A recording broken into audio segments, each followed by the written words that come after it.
For more on the TikTok battle, I'm joined now by Einar Tangen, Senior Fellow at the Taihe Institute and Chairman of Asia Narratives. We just heard Nathan ask the question, is it competition or is it a security threat? We know that the U.S., Canada, and parts of Europe have banned the app from government devices, but what would a larger ban mean and the economic impact of this? On the domestic side, this is basically a lynching. Basically, China's success represents a threat, and therefore they're going to, on a bipartisan basis, knock China down. So, I mean, this is very much in line with so many other policies. It started with ZTE, then Huawei. It's basically spread to any Chinese company that's involved in the U.S.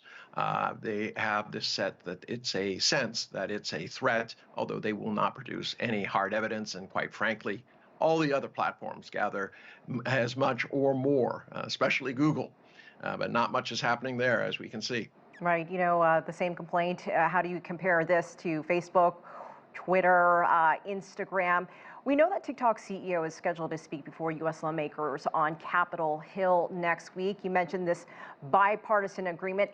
The CEO has already said selling off the Chinese ownership of the company will not offer any more protection than what it's already proposed. Any chance his testimony will change minds at all?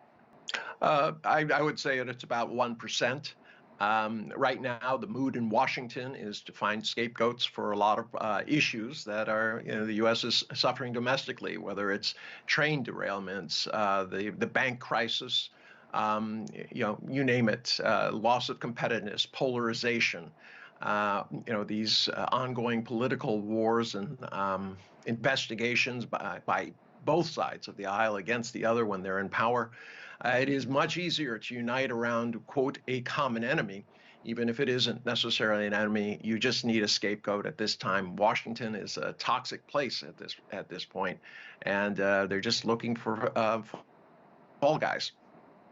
All right, Einar Tangen in Beijing, thank you so much for joining us. We appreciate it.